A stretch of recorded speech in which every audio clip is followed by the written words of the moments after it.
Hi there, thank you so much for joining me today. I have another Empties video. This is all the makeup and beauty products I've used up in the months of May and June of this year.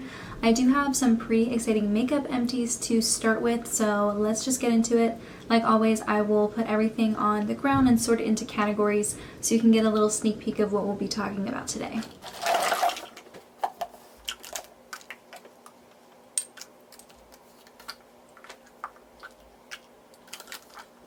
So I don't know if these would be considered technically makeup by everyone, but I count them as makeup. They are tinted lip balms from NYX. It's the hashtag thisiseverything lip loving balm. I have one by my bed. I have one up here at my makeup vanity. I have one in my backpack. I always have them like strategically placed throughout my life so that I always have access to them. Love the formula. I get them on sale for like $3 or $4. And even though they are red in the pot, I think anyone who wants to use a lip balm could use them. I don't think it comes up super pigmented on your lips like makeup. I have a primer mini here. This is from Becca. It's the Evermatte Poreless Priming Perfector. I did try to open this up, but once I did that, the product in there dried up immediately, so I had maybe 1 or 2 uses left and I couldn't get it out because it already dried up. I didn't love this. It is very effective. It does keep you from getting oily, but it's something that's incredibly hard for me to work with. Something about it is just too time sensitive. I don't know. I'll put it on my cheeks or like where I have some pores or where I don't want to get too oily throughout the day, and it will feel like liquidy, a little bit more liquidy than regular pore filling primers feel, but as it dries, it balls up immediately. I tried pressing it, I tried applying it like really quickly, doing it in small sections. I tried just rubbing it between my fingers and smudging it in all at once.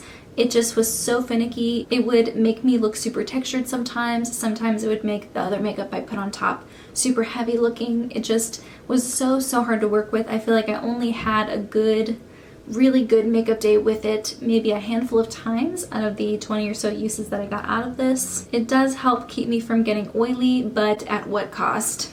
Some people swear by it. They might just have different skin types. I don't understand how they make it work. The next one is a foundation. This is from Jouer. It's the Essential High Coverage Cream Foundation in the shade Buff. This is for people with lighter complexions who have an olive undertone. I do think it was a really nice match for me. It is high coverage, so if you're into that, if you like liquidy foundations with high coverage, this is for you. But because of that, it does have the tendency to exaggerate texture if you have any texture issues that you don't want to bring out. I also really liked mixing it with other foundations that didn't have enough of an olive undertone. If I had a foundation that was either too yellow or just not exactly the right shade, I could add a little bit of this to it. It would add some more coverage and also add that slight olive undertone that I wanted. This is full price, like $40 something, so I hesitate to purchase it again, but I did really like it while I had it, and if I don't find any other affordable versions of this, I would consider purchasing it again. And my very last one is kind of sad. It's the Stila Glitter and Glow in the shade Sea Siren.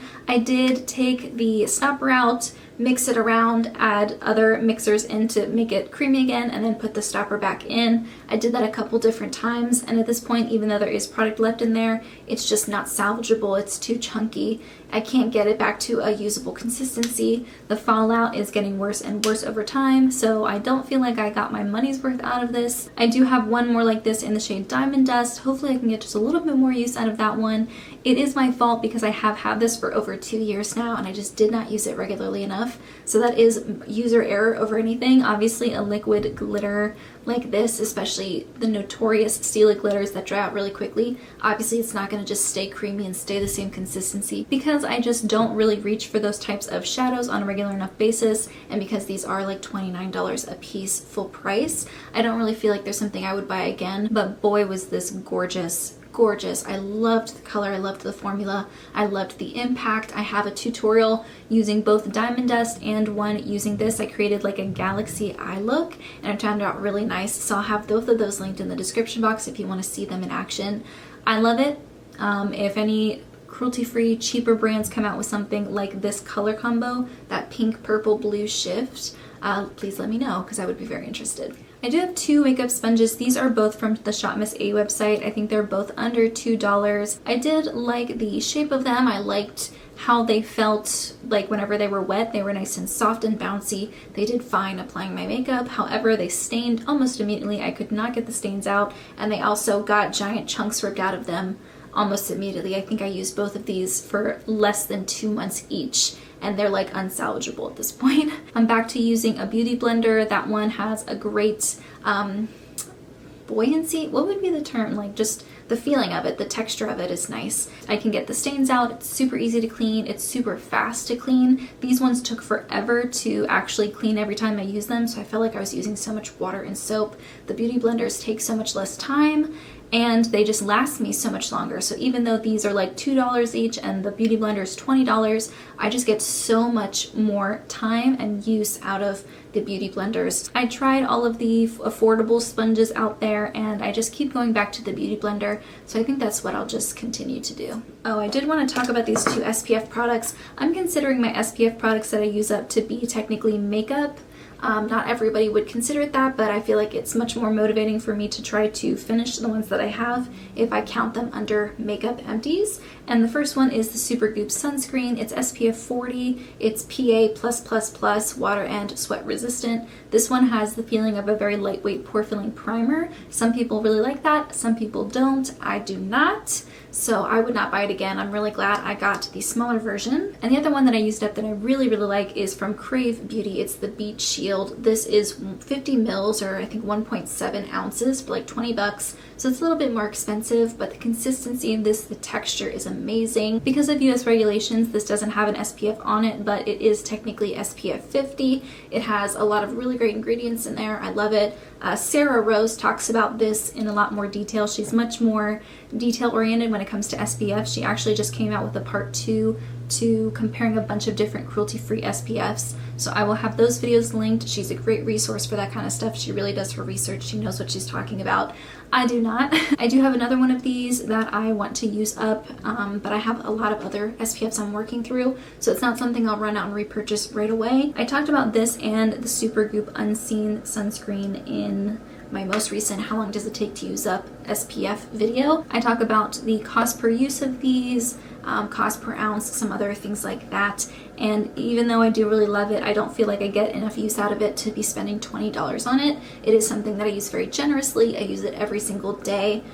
So really the price is the only thing that's holding me back from wanting to buy it again. I have a face mist from the Body Shop, the Coco Calming Face Mist. This is incredibly scented. I don't think it's that great. I would not purchase any of the face mists from the Body Shop again. They're very heavily scented, and I don't think that they're that good for your skin as a result. I ended up using this up by diluting it with water, like a lot of water, and that's how I ended up finishing it, but it's not something I would buy again. This is something you've seen in plenty of Empties videos in the past. It's the Embryolisse Lait Cream Concentre. I love this moisturizer. I'm working through a bunch of other ones, so I won't repurchase it right away, but when I do, I'll buy the 2-pack on the Costco website because I think it's like 2 for 40 bucks or something, and I think full price these are like $28. This is really nice for super dry hands as well, so I will purchase this at some time in the future, just not right away.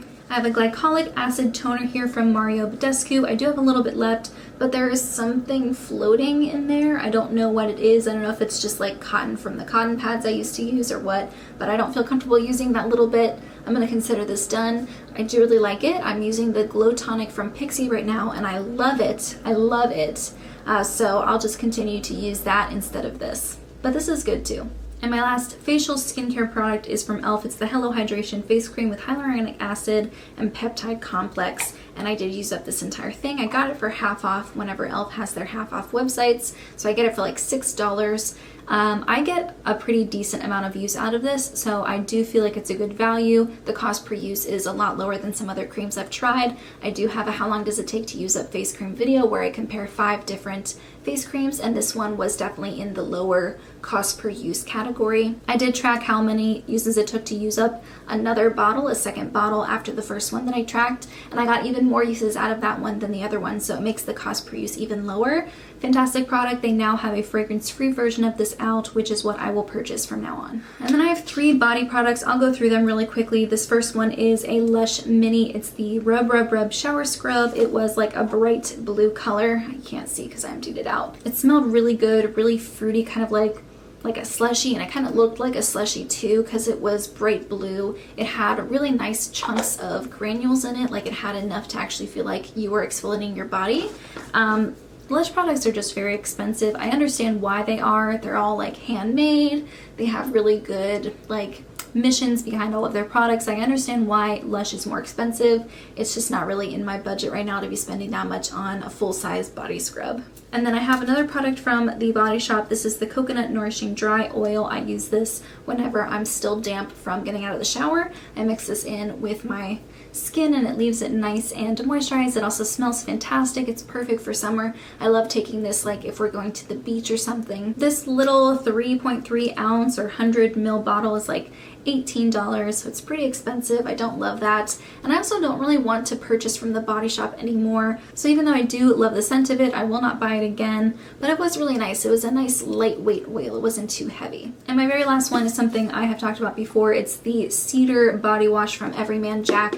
You can buy like giant things of this for a pretty decent price, and I love the scent of it. It's a really great body wash. I have one in my shower now. Would definitely repurchase. So those are all of the products I have to talk about for my empties for these past 2 months. I do have, I feel like I say this every update, but I do have some makeup products that are almost done. Will definitely be done within the next 2 months, so I'm excited to share those makeup empties with you in my next update. I do have an empties playlist if you're interested. I'll have that linked in the description box or in the cards. But in the meantime, that's everything I have. Thank you so much for joining me, and I'll see you in my next video. Bye guys.